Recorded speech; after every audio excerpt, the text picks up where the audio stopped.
नमस्कार, battle of Bengal में आप सभी का स्वागत है। आपके साथ मैं हूं खुशबू। पश्चिम बंगाल में कल यानी कि 29 अप्रैल को 8वें चरण का मतदान होना है। यहां पर 35 सीटों पर 4 जिलों में वोटिंग होगी और अब इस आखिरी बचे चरण की क्या महत्व है इस पूरे चुनाव में, इस पर बातचीत करने के लिए हमारे साथ स्टूडियो में मौजूद हैं कैपिटल टीवी के editor in chief doctor Manish Kumar. Doctor साहब, बहुत बहुत स्वागत है। धन्यवाद। डॉक्टर साहब, 7 चरण बीत चुके हैं जिसमें बंगाल की जनता ने बम्पर वोटिंग की है। अब 8वें चरण का ममता बनर्जी के लिए क्या कुछ महत्व है? देखिए, सही मायने में तो बस अब फॉर्मेलिटीज रह गई है। ये तो एक ऐसा जिसको लगातार हम लोग कहते चले आ रहे थे कि आखिरी के 2 चरणों में जो चुनाव होंगे वो ममता बनर्जी के लिए बहुत ही इम्पॉर्टेंट होगा, डू एंड डाई का सिचुएशन होगा। वो इसलिए होगा कि भाई बीजेपी की वजह से नहीं, बल्कि वहाँ पे किस तरीके से वामपंथी और कांग्रेस और इंडियन सेकुलर फ्रंट, ये फुरफुरा शरीफ के जो पीरजादा के साथ जो ये जो महाजोत बना हुआ है, महागठबंधन जो बना हुआ है, उसके परफॉर्मेंस पे ये डिपेंड करना था। क्योंकि जो अभी जो चुनाव होने वाले हैं 35 सीटों के ऊपर टोटल 42% मुस्लिम वोटर्स हैं और ये 42% ऑफ मुस्लिम वोटर्स इन चारों को मिला करके है। अगर इसमें बीरभूम और कोलकाता के जो 11 सीटों के ऊपर जो चुनाव हो रहे हैं उसको अगर आप हटा दें तो मालदा और मुर्शिदाबाद, हम लोग लगातार इस बात की चर्चा करते आ रहे थे। और इन 35 सीटों में ऐसा नहीं कि पिछले चुनाव में ममता बनर्जी स्वीप कर गई थी। अगर आप देखें कि एक इंडिपेंडेंट वहां जीता था और एक बीजेपी को सीटें आई थी, और इन 33 सीटों में जो ज़्यादा सीट किसके पास है? टीएमसी के पास नहीं है, वो कांग्रेस और वामपंथी के पास है।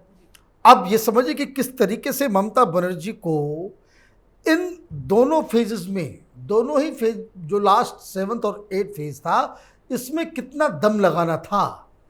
लेकिन ममता बनर्जी क्या करते रह गई? ममता बनर्जी को लगा कि भाई मुसलमान तो हमारे पॉकेट में है।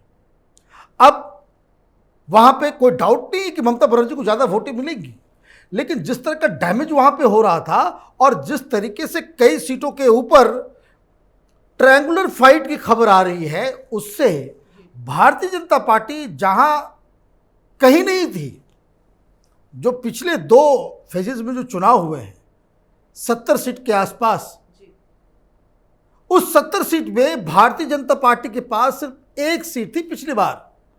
लेकिन इस ट्रायंगुलर फाइट की वजह से कि चूंकि इन इलाकों में बहुत सारा संख्या में मुसलमान हैं और वहाँ पे ये जो महाजोत है वो भी इन्फ्लुएंशियल है, तो इस वजह से भारतीय जनता पार्टी के लिए एक रास्ता बन रहा था। अब ममता बनर्जी को करना क्या था?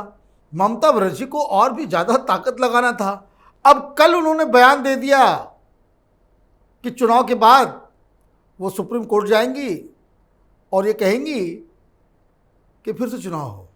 अरे बताइए, ये ऐसे बच्चे करते हैं ना कि आप शतरंज खेलते हैं घर के अंदर, कैरम खेलते हैं, आप हार गए तो बोलते नहीं नहीं नहीं फिर से खेलेंगे। बच्चों का खेल नहीं है चुनाव, 5 साल के बाद ही होगा। ये जो है दरवाज़ा खटखटाते रह जाए सुप्रीम कोर्ट का, यूएनओ का, उससे कोई फर्क नहीं पड़ता। अब ये बात आप कह के आपने क्या किया? आपने ये किया कि जो ऑलरेडी वहाँ पे जो वामपंथी और कांग्रेस पार्टी मजबूत थी मुर्शिदाबाद और मालदा में, आपने उन्हें मौका दे दिया कि ममता बनर्जी तो हार गई। क्योंकि आप ये समझिए, मीडिया ने नहीं दिखाया, मीडिया ने भी इस प्रशांत किशोर की वजह से ममता बनर्जी के रैलियां और उसकी आरती उतारते रही। जो आप देखिए, जो लोकल मीडिया वहाँ तो बंगाली मीडिया तो टोटली ममता बनर्जी के साथ खड़ी हो गई, और इधर जो हिंदुस्तान, जो दिल्ली वाले लुटियन गैंग है वो भी वहाँ पहुँच गई। तो ऑब्वियस उनका चॉइस है कि वहाँ पे बीजेपी को हराने के लिए ये लोग पत्रकारिता की आड़ में ये लोग वहाँ पे प्रोपेगेंडा करने में जुट गए। लेकिन कोई नहीं बताया नहीं कि भाई आपको हर फेजेस में क्या क्या स्ट्रेटजी आपको अपनानी चाहिए। आपने कह दिया कि भाई ये है, और वहाँ पे जो महाजोत है वो क्या प्रोपेगेंडा कर रही है, उनका क्या जो कैंपेन का मेन आधार है, मेन मूल मंत्र उनका यही है कि भारतीय जनता पार्टी बंगाल में मजबूत हुई है, वो सिर्फ और सिर्फ ममता बनर्जी की वजह से, ममता बनर्जी की नीतियों की वजह से। ममता बनर्जी ने बीजेपी को बुलाया है। ममता बनर्जी की पुरानी साथी है बीजेपी। बीजेपी के साथ ये मंत्री रहती थी, बीजेपी के साथ ये चुनाव लड़ती थी। हम लोग तो हमेशा ममता बनर्जी के खिलाफ रहे, कांग्रेस पार्टी और वामपंथी, और मुसलमानों का इस्तेमाल करके ये सत्ता में आई और बीजेपी को इसने बुला लिया। तो ममता नहीं रहेगी तो बीजेपी भी नहीं रहेगी। ये उनका लाइन ऑफ आर्गुमेंट है। और मैं आपको बता दूं, कई सारे मुस्लिम लोग जो हैं वो इस दलील को मानते हैं, क्योंकि बात सही है, लॉजिकल भी है कि ममता बनर्जी के पहले भारतीय जनता पार्टी की तो कोई वजूद ही नहीं थी। भारतीय जनता पार्टी थी कहाँ? बंगाल में, दार्जिलिंग में 1-2 सीट जो है वो वहाँ पे जीता करती थी। वो हिली एरिया है, गोरखा के साथ जो है उनका अलायंस हो जाता था। तो ये अब आप देखिए कि ये जो पूरा चुनाव हुआ है, उस चुनाव में ममता बनर्जी जीती हुई बाजी को उसने हारी है। जी, और डॉक्टर साहब, जैसा कि आपने कहा कि ममता की वजह से जो है बीजेपी वहां पर जीतती हुई दिखाई दे रही है, तो यहाँ पर 2 फैक्टर्स हैं कि जो ममता की नाकामी है या फिर बीजेपी की मेहनत है, कौन सा फैक्टर जो है दूसरे पर भारी पड़ा है? देखिए, ममता बनर्जी ने, उसको कहते हैं ना कि भाई जीत को जो है वो थाली पे सवार करके बीजेपी के हाथ में दे दी है। कल आ जाएगा एग्जिट पोल, हालांकि हमें तो इस सब पे भरोसा नहीं है, लेकिन फिर भी आप देखिएगा भाई क्या माहौल बनता है इसके बाद, वोटिंग के बाद बंगाल के अंदर में क्या होता है। क्योंकि अभी से धमकी देना इन लोगों ने चालू कर दिया है कि अगर हार गए, सेंट्रल रिजर्व फोर्स वापस चली गई, फिर देखना क्या करते हैं। ये तृणमूल की तरफ से बाकायदा दिया जा रहा है ये धमकी। तो ये सारी चीजें हो रही है। और इसमें सबसे बड़ी बात क्या है कि ममता बनर्जी का पूरा चुनाव जो प्रचार तंत्र रहा, जो कैंपेन का जो प्लान रहा, वो पता नहीं कितने 100 करोड़ रुपए प्रशांत किशोर को दे दिए और सब कुछ चौपट हो गया। अभी तक वो नहीं उतरा है। कल पोलिंग के वोटिंग के बाद जो है उतरेगा वो।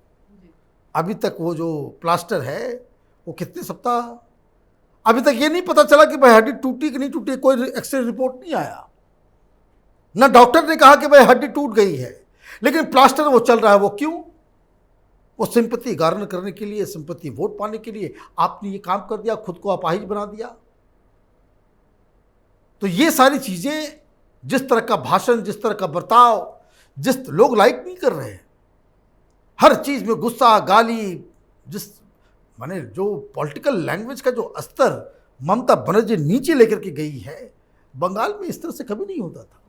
वहाँ पे वामपंथियों ने भी रूल किया है, वामपंथी भी वहाँ पे गुंडागर्दी करते थे, लेकिन जो टॉप लीडर्स होते थे वो उनके मुंह से कभी आप इस तरह की अभद्रता नहीं सुनेंगे, तुम तड़ाक नहीं, और कोई समझाने वाला भी नहीं है।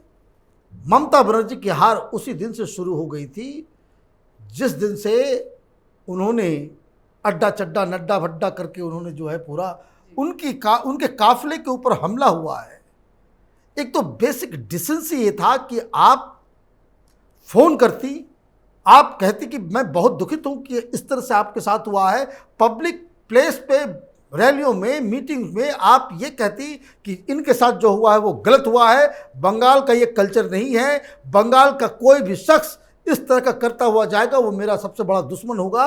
कि आप बाहर से लीडर्स आ रहे हैं प्रचार प्रसार करने के लिए, उस पर आप इस तरह से हमला नहीं कर सकते। अगर ये बात ममता बनर्जी ने इस घटना के बाद की होती, ममता बनर्जी आज इस दलदल में नहीं फंसी होती, जीती हुई बाजी हारी नहीं होती। लेकिन ममता बनर्जी ने क्या कर दिया? ये कौन कौन उठ के चले आते हैं, अड्डा नड्डा चड्डा फड्डा, इसका मतलब क्या? ये इसी अड्डा चड्डा नड्डा फड्डा के पास अपनी पूरी टीम को तुमने भेज दिया था दिल्ली के बॉर्डर्स पे किसान आंदोलन में। वहाँ से आपको भगा दिया होता कि कौन ये मछली खाने वाले सब आ गए, फिर क्या करती हैं आप? तो ये राजनीतिक बातचीत का वो उस डिस्कोर्स का वो तरीका नहीं है कि आप इस तरीके से आप बर्ताव करेंगे। और बंगाल के लोग ने इसी ममता बनर्जी के इस रवैये की वजह से उन्हें रिजेक्ट करने का फैसला किया जी। और डॉक्टर साहब, जिस तरीके से टीएमसी वाले धमकियां दे रहे हैं कि चुनाव के बाद ये करेंगे वो करेंगे, और दूसरी तरफ जो बंगाल की जनता है जिस बेबाकी से वोटिंग कर रही है, तो क्या उन्हें इस बात का डर नहीं है कि चुनाव के बाद अगर कोई दूसरी सरकार आती है तो गुंडागर्दी और ज्यादा बढ़ जाएगी? देखिए, मैं आपको बता दूं, बंगाल का एक चरित्र है जी।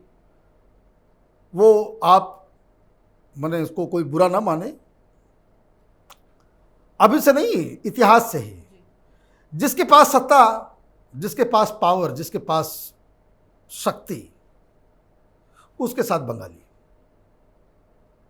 चाहे वो मुगल कालीन हो, उसके पहले की कहानी हो, अंग्रेजों की कहानी हो, वो वहाँ का एक सिस्टम है, वो मानसिकता है। तो सरकार बदलेगी तो लोग इसी तरह से खड़े हो जाएंगे, जैसे अभी ममता बनर्जी के साथ है। अभी चूंकि उन्होंने आउटसाइडर इनसाइडर का सारा काम किया है, और उसके बाद जब कोई मुख्यमंत्री बनेगा, ऑब्वियसली कोई बंगाल का ही होगा।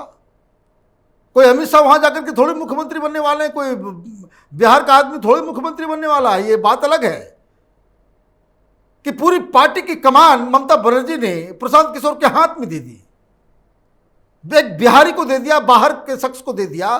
और उसके बाद भी ये उनको कॉन्फिडेंस था कि भाई वो इस तरह का डिस्कोर्स चला करके, इस तरह का नैरेटिव चला करके कि भाई ये बाहरी हैं, हम इनसाइडर हैं, वो आउटसाइडर है। तो भाई आउटसाइडर ही तो तुम्हारा सारा पूरा प्लान कर रहा था, जिसकी वजह से तुम्हारे पार्टी का इनसाइडर तुम्हारी पार्टी का आउटसाइडर हो गया। आधा से ज़्यादा लोग जो है तृणमूल छोड़ के वो बीजेपी में आ गए। तो ये सारी चीज़ें हैं। तो आपने जो सवाल किया कि भाई अगर सरकार बदल जाती है, ये हो जाता है, तो ज़्यादातर लोग वो वापस आ जाएंगे, वो सत्ता के साथ ही आ जाएंगे, क्योंकि ये बंगाल का एक अपना चरित्र है। ये उसका वो डीएनए में है कि भाई जहाँ शक्ति, जहाँ पावर, जहाँ सत्ता, जहाँ जिसके पास ताकत है, उसके पीछे बंगाल के लोग खड़े हो जाते हैं। जी, डॉक्टर साहब बहुत बहुत शुक्रिया तमाम जानकारी के लिए। धन्यवाद। तो कहते हैं कि किस्मत कब बदल जाए उसका कुछ पता नहीं होता, लेकिन ममता बनर्जी को अपनी किस्मत कब बदलेगी इसका जो पता है वो काफी पहले चल चुका था, जब चुनाव आयोग ने चुनाव की तारीखों का ऐलान किया था और ये बात जाहिर की थी कि 2 मई को इलेक्शंस का रिजल्ट आएगा। अब बस 2 मई का इंतजार है और ममता जो है सत्ता से बाहर जाने वाली है। अगर आपको हमारा वीडियो पसंद आया तो इसे लाइक करें, शेयर करें और कैपिटल टीवी को सब्सक्राइब करें। नमस्कार।